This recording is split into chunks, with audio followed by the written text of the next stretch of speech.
My name is Ryan and I'm in recovery.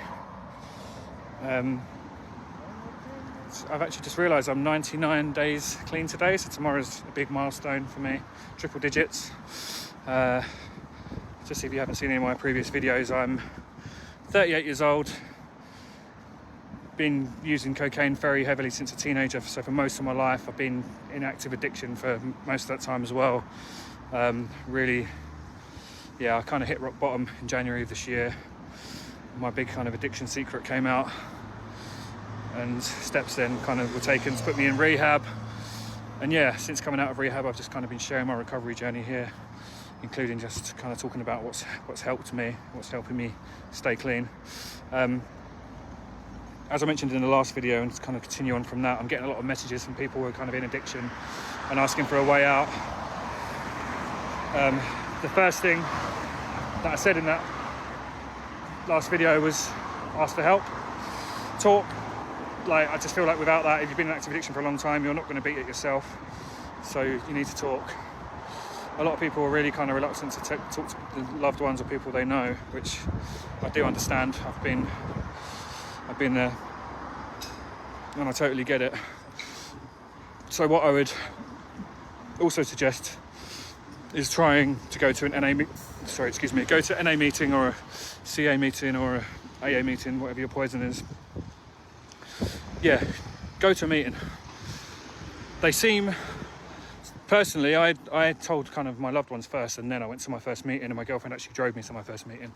And I'm not joking, I was so scared. There's not many times in my life I've been more scared than when I was walking into that building.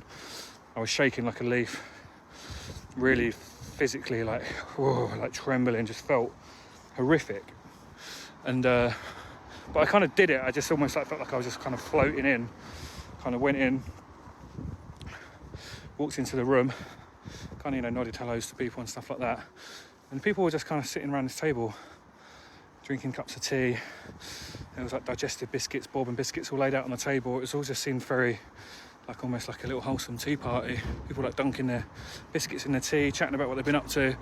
I was just like, how are you this relaxed in this environment? I didn't even want to speak in case my voice just came out as a squeak. I didn't even want to reach for a biscuit in case my hand trembled or they saw how much I was shaking and realised how scared I was. So it was, my brain was just on fire. I was like, oh my god. But yeah, so the way it works is you kind of all sit around in a circle around a table or whatever, a bit of preambles read out, some kind of rules about how the meeting works, some little bits of etiquette and things like that to follow. And then what it is basically is it's a sharing circle. And it's an open forum. You can share what you want. You can talk about your day. You can talk about a craving. There's bear in mind, there's people that there have been clean for 20 years. There's people there that have been clean one day.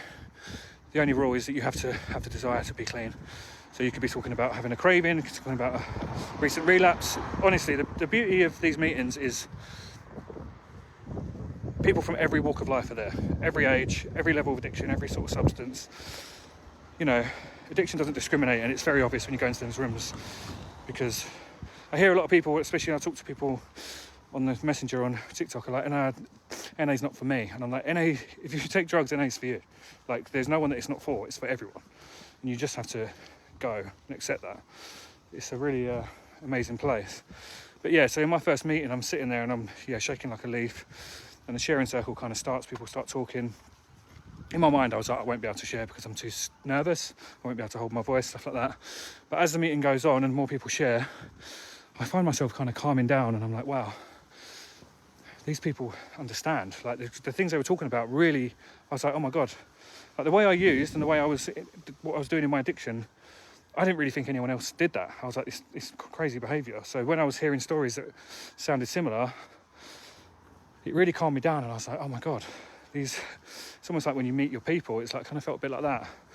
And then, as the meeting wore on, I got more and more comfortable, and then about 10 minutes before the end, I did decide to share. And I talked about the fact it was my first ever meeting, talked about how kind of nervous I've been coming to the meeting and stuff like that. And then the meeting ended, and people coming over to me, hugging me, saying how brave I was, all this kind of stuff. People handing me the kind of pamphlets to explain different things about NA and AA. And just like the level of love and support you feel in the moments was amazing. Got added to these WhatsApp kind of support groups for my local area and stuff like that, which I still engage with a lot. And yeah, that I just came out from that meeting being like, wow, I'm not alone. So yeah, I think, you know, if telling your loved ones feels like a big step, go to the NA meeting. If you're worried about going to seeing someone you know locally, go to the next town along. Google it, NA meeting, they're everywhere. You'll be able to find one close to you.